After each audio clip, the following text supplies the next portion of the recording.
My name is Helena. I'm 34 years old. And until 3 months ago, I had a life that many would consider perfect.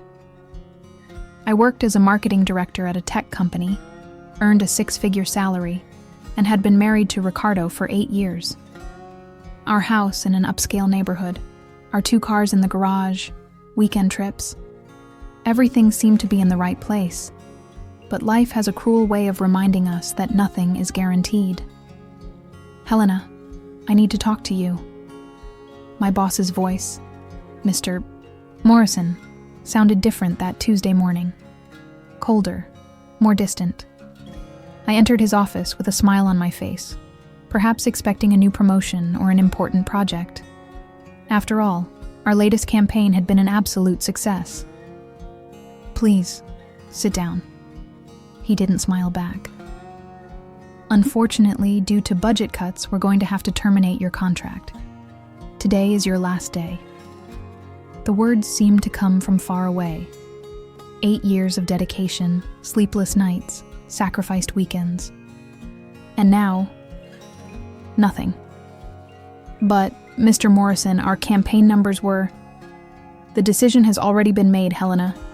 Human Resources has all the documents ready. 2 hours later, I was at my desk, packing my belongings in a cardboard box.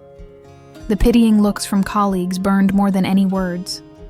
I drove home in silence, rehearsing how I would tell Ricardo.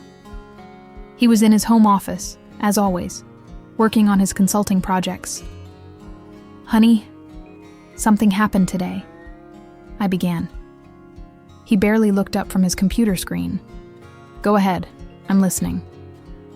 I lost my job. Now he stopped.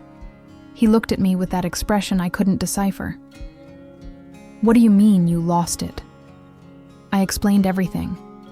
The cuts, the sudden decision, the cardboard box. I waited for a hug, for words of comfort, for that support you expect from your life partner. Well, you'll have to find another one quickly then. Our expenses are high. It wasn't exactly what I expected to hear. In the following days, I dove into the search for a new job. I updated my resume, applied for dozens of positions, scheduled interviews. But the market was competitive, and the responses were always the same. We'll keep your resume in our database. Ricardo started getting impatient. Sarcastic comments during dinner, disapproving looks when I spent all day on the computer looking for jobs. You can't just sit around, Helena. You need to accept anything while you look for something better. Anything meant jobs that paid 1/3 of what I earned before. But he was right about one thing. We needed money. 3 weeks later, I got a temporary position as an administrative assistant at a small company. The salary was humiliating. The work was monotonous. But it was something. It was around this time that I noticed how Ricardo started treating me differently. Less affection, less attention, less everything. It was as if I had lost my value along with my job. I need to travel for work this weekend, he announced on a Thursday night. Okay, where are you going? Chicago, meeting with an important client. But on Saturday morning, while tidying up the house, I found a photo that had fallen from his wallet. A beautiful woman, blonde, smiling at the camera. On the back, it was written, "With love, Melissa." My world collapsed for the second time in a month. When Ricardo returned from his business trip, I confronted him. Who is Melissa? His face changed completely. For a second, I saw the man I thought I knew transform into a stranger. How did you... The photo fell from your wallet. Don't lie to me, Ricardo. He sighed, as if he was tired of carrying a weight. Look, Helena, things between us haven't been good for a while. You've changed. You've become different. Different how? Less confident, less successful. You're not the woman I married anymore. Each word was a stab. Melissa understands me. She has ambition. She has success. She is what you used to be. That night, Ricardo packed his bags and left the house. 8 years of marriage ended with a door slamming. 2 weeks after Ricardo left the house, I was sitting in the office of lawyer Dr. Henrique Carvalho, holding a cup of coffee that had gone cold long ago. My hands were trembling slightly, not from cold, but from anxiety. "So, Helena, tell me the whole situation," said Dr. Carvalho, a man in his 50s with gray hair and a paternal manner that made me feel a little safer. "I don't even know where to start," I murmured. "I lost my job, my husband left me, and now he wants half of everything. When it was with my salary that we bought the house, the cars, everything." Dr. Carvalho made some notes on his pad. "Did you sign any kind of prenuptial agreement?" "No, at least not that I remember." "Did you bring all the documents I asked for?" I placed a thick folder on the table. "Here are all the contracts, house documents, car papers, bank statements from the last 8 years. He began flipping through the papers methodically. "And you're sure there's no document that you signed before the marriage? Sometimes people sign things and forget." "I'm sure, doctor. I remember everything about our wedding. There was no prenuptial agreement." Dr. Carvalho stopped at a specific page. Frowning, he took a magnifying glass from the drawer and examined the document more closely. "Helena, what is this here?" He turned the paper toward me. It was a contract from Ricardo's consulting company, dated 2 years after our marriage. I had seen that document before, but never paid much attention to it. "It's a contract from his company. He asked me to sign as a witness, I think." "Did you read it before signing?" I felt embarrassed. "No, I trusted him. He said it was just a formality." Dr. Carvalho continued examining the document. Suddenly, his expression changed completely. "Helena, you did very well in coming to me. Very well indeed." "Why? Is something wrong?" "Not wrong. Interesting. Very interesting." He picked up the phone. "Marcia, cancel my afternoon appointments. I have a case here that needs special attention."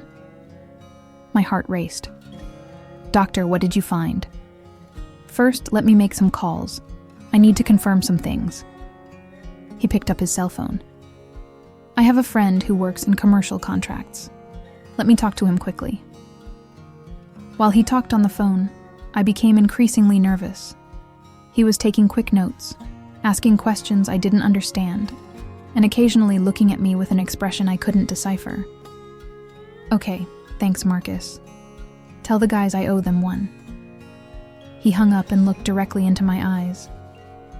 "Helena, I need you to sit down and take a deep breath, because what I'm going to tell you will change your life." "You're scaring me, doctor." "This document you signed, it's not just a consulting contract.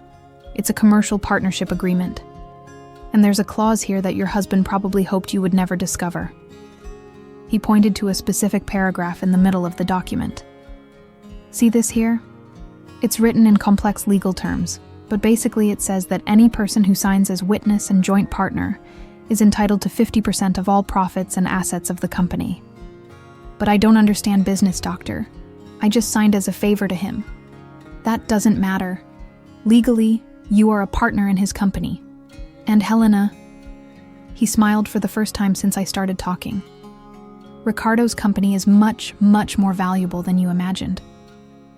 "What do you mean?" I called my friend Marcus, who works in company valuation.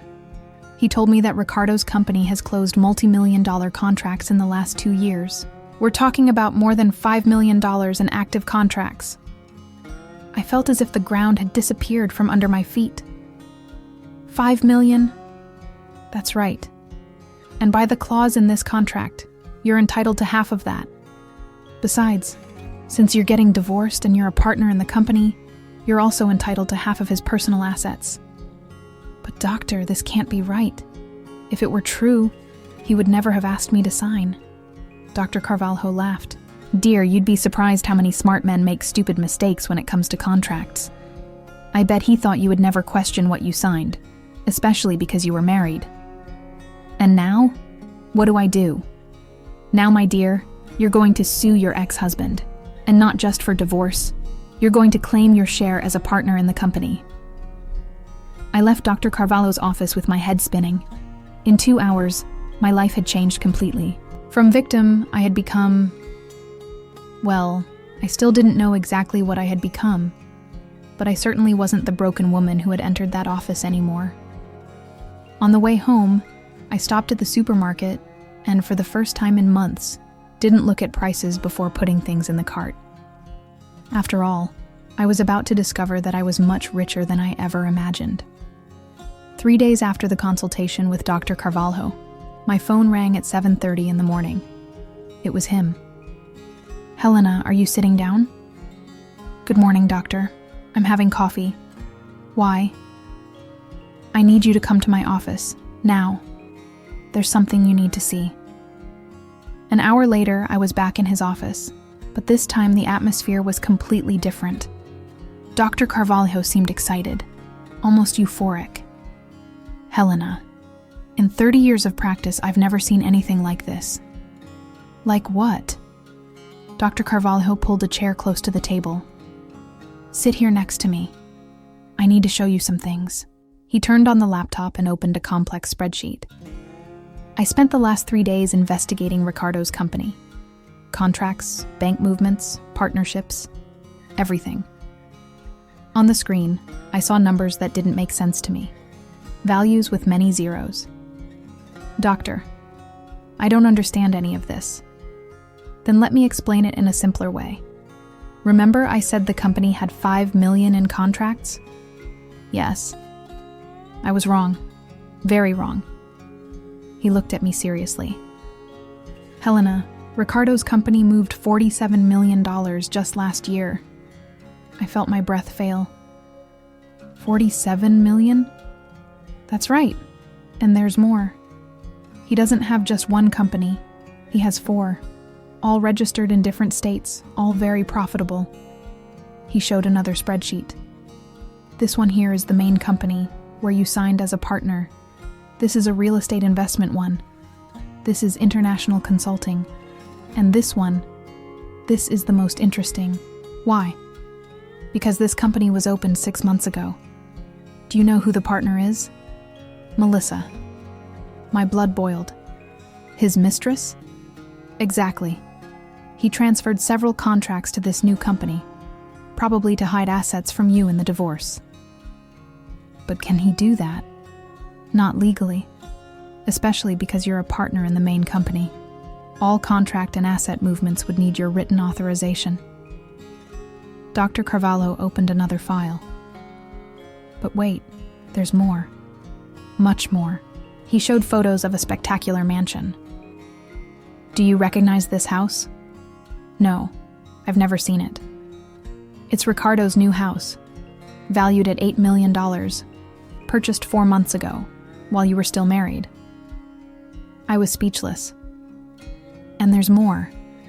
3 luxury cars, totaling $500,000, a penthouse in Miami worth $3 million, and..." He made a dramatic pause. "An offshore account in the Cayman Islands with $12 million. 12 million in the Cayman Islands?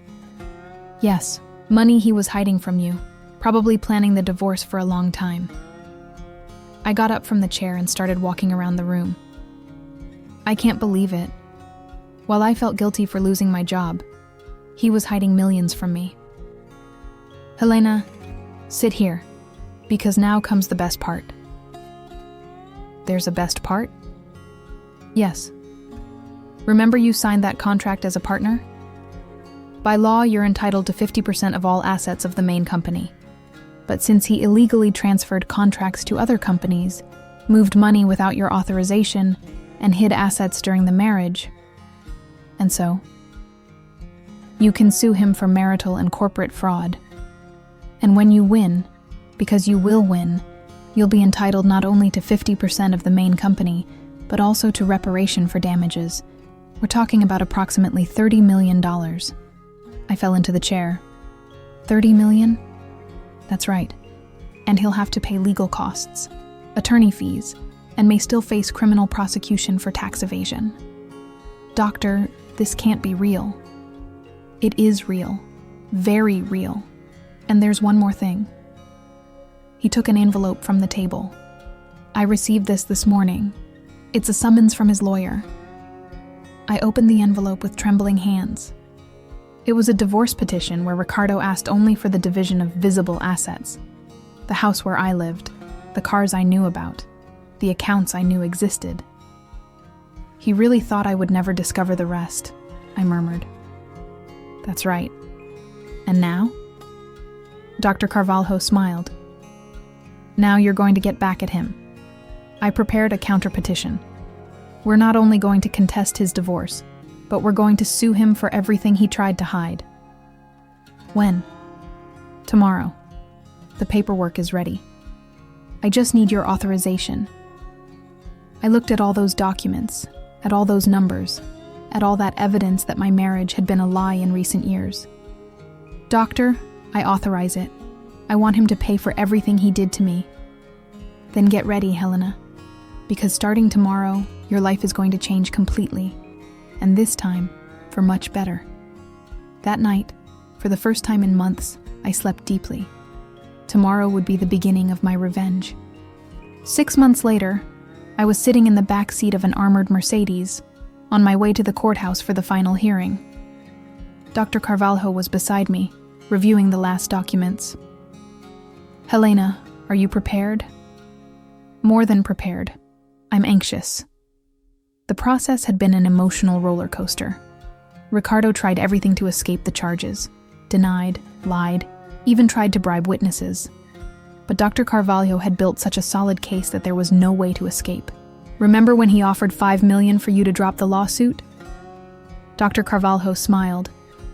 I remember. And I remember your response. My client doesn't negotiate with criminals. And I was right. $5 million was crumbs compared to what you deserved. We arrived at the courthouse, and for the first time in months, I saw Ricardo. He was visibly thinner, paler, with deep, dark circles. Melissa was beside him, but seemed more nervous than supportive. All rise for the Honorable Judge Peterson, announced the officer. The judge, a serious man in his 60s, sat down and picked up the case file. We are here today for the final hearing in the case Helena Martinez versus Ricardo Martinez, involving marital dissolution, marital and corporate fraud, and concealment of assets. Dr. Carvalho, you may proceed. Thank you, Your Honor. Over the last 6 months, we have proven beyond a shadow of a doubt that Mr. Martinez constructed an elaborate scheme to hide millions of dollars from his wife, while simultaneously planning to abandon her as soon as she went through financial difficulties. Dr. Carvalho presented all the evidence: the offshore accounts, the fake companies, the hidden assets, the illegal transfers. Your Honor, my client is not just a victim of divorce. She is a victim of a crime planned and executed by someone she trusted completely.